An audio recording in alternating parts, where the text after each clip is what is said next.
I was fired from my job after false allegations were made against me, accusing me of dropping my trousers in front of an employee, but the CCTV proves my innocence, so should I sue?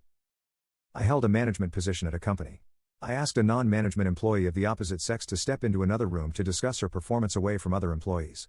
She was going through a divorce and had made a few mistakes. While I didn't want to embarrass her, I did want to ensure the mistakes were addressed. She acknowledged it and thanked me. An hour later, I was escorted from my office by security and informed by my boss that a harassment complaint had been made against me. The proper protocol was to suspend me. I asked what the complaint was, but I was told, "We need to investigate. I can't disclose that." He assured me that the investigation shouldn't take long and that if I wasn't guilty of anything, I would be paid for the time out. I again asked what the accusation was, but he repeated that since there was an ongoing investigation, I was not permitted to know. However, if they had questions, they would contact me. I wasn't happy, but knowing I had done nothing wrong, I left the building. Later that night, I received a notification on my phone that my email password was incorrect. After 2 days, I called my boss for an update, but I was told he was unavailable and that I would hear something soon. I began calling daily and received the same response each time. Finally, I received a letter in the mail informing me that I was terminated for exposing myself and requesting intimate favors from an employee. The employee listed was the young lady I had pulled into the side room. I immediately called my boss, but I was told, "He is unavailable and said to inform you that the matter is closed." My buddy, the IT guy, messaged me on Facebook asking what happened, as he had been instructed to deactivate my accounts. When I told him the whole story, he replied, "You took her into the X room. Dude, there's a security camera in there. We keep Y in there, so we always have the camera on." Sure enough, he pulled the footage, and there I was, holding a pile of papers, pointing to them, and keeping my pants on the entire time. I left a message for my boss stating that the alleged incident occurred in a room with surveillance and that I would be contacting an attorney and subpoenaing the video record. 15 minutes later, I received a call asking me to participate in a phone conference with him and HR. The conference went as expected. They didn't realize the incident had occurred in a room with surveillance. They reiterated that they have a zero-tolerance policy, that you can't be too careful in this day and age, and that they regret this wasn't discovered sooner. They had already replaced me, and since it wouldn't be fair to terminate my replacement, who had done nothing wrong, they didn't have a job to offer me back. However, as a gesture of goodwill, they would pay me for the duration of my suspension, change my file to indicate that I voluntarily resigned, and provide me with a good reference. I replied that this was not acceptable. They made a false accusation against me, withheld vital information that I could have easily refuted, refused to take my calls, and completely failed in their own investigation by not reviewing video footage that would have immediately exonerated me. They asked what I thought would be fair. I told them they could either immediately terminate the employee who made the accusation and reinstate me, or pay me 1 year's salary in addition to what was already offered. My boss stated that he could not discuss another employee with me and that neither of my proposed options were feasible. He reiterated that the only options available were those he had already offered. I responded that the options I provided were the only way I would not pursue legal action against the company and the employee. My boss then reminded me that I had signed an agreement upon hiring, stating that I would take all disputes to arbitration and that I had waived my right to sue the company. I do not recall signing this agreement, and I have not seen it, but apparently, it states that I must take all disputes to arbitration, bear the costs of arbitration, and accept the decision made in arbitration. He claimed that I would not fare any better in arbitration than with his current offer and that I would end up paying for the arbitration process myself. I feel like I'm being bullied, and I doubt my boss would have scheduled a phone conference so urgently if the company didn't feel vulnerable to a lawsuit. I am currently waiting for callbacks from a few employment attorneys. Do I have a case? Am I wrong to feel that this is unacceptable? Relevant comments. Comment 1. Get a lawyer and have him subpoena that video before it gets lost. Response. I have the entire conference on tape. My boss admitted that the footage proves the accusation was unfounded and that if they had reviewed it earlier, they could have offered me my job back. The harassment policy states that all allegations must be investigated, that the offending party may be suspended, and that if the claim is found to be unsubstantiated, the accused will be paid for their time off and reinstated without penalty or a negative record. Since they took a full 2 weeks to investigate the allegation, I requested a copy of the report detailing the evidence they used to determine the false accusation was true. My boss claimed this information was privileged. The total time from my notice of termination to my call to the office was 27 hours. The conference call occurred 14 hours later, meaning they had already replaced me before the supposed investigation even concluded, which I do not believe ever actually happened. Comment 2. Yes, you can sue. You can sue the company or the lady who made the false allegations. Response. She's been ranting about fighting her husband for the house during her divorce. I wonder how pissed she'll be when she has to fight me for it. I fully intend to take her to court. I had sympathy for her because I knew she was going through a tough time, but after this? I'm going after every dime she has. Update 1. Quite a bit has happened in the last few weeks. A friend of mine at another company, after hearing what happened, told me his company had an opening. I applied, interviewed, and at the end, the manager asked me what I'd like to be called.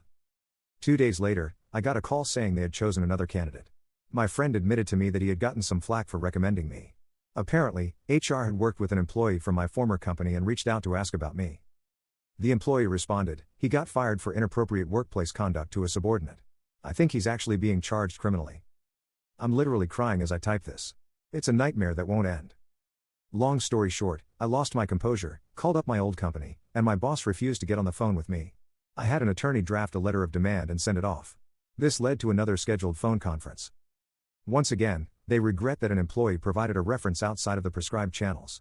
The employee was merely coached on the proper way to handle such requests.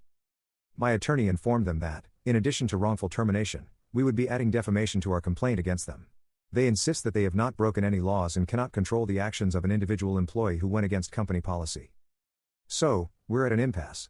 Either I move forward with legal action, or I walk away. At this point, I'm ready to drag this through court.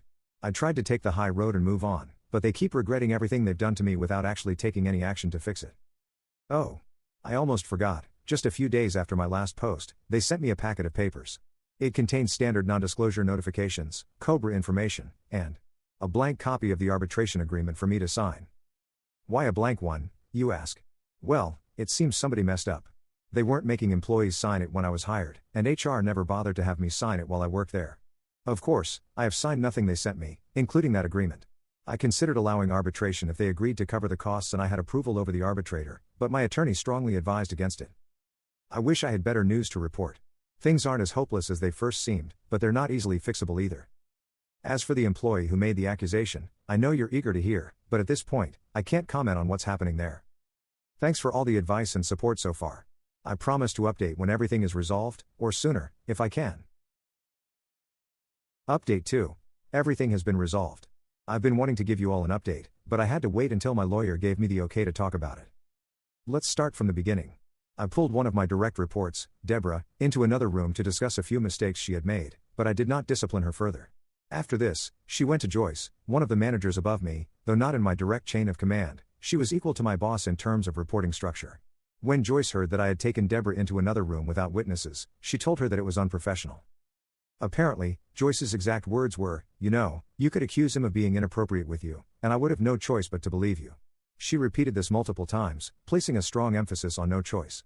Joyce then asked Deborah if I had been inappropriate with her, adding, it will only happen again if you don't speak up now. If you do it now, we can take action. Taking the not at all subtle hint, Deborah accused me of exposing myself to her, and I was placed on leave pending an investigation. Joyce immediately sent out an email stating that nobody, except the secretary, was to speak with me without an attorney present. She also instructed the IT guy, Paul, to deactivate my access.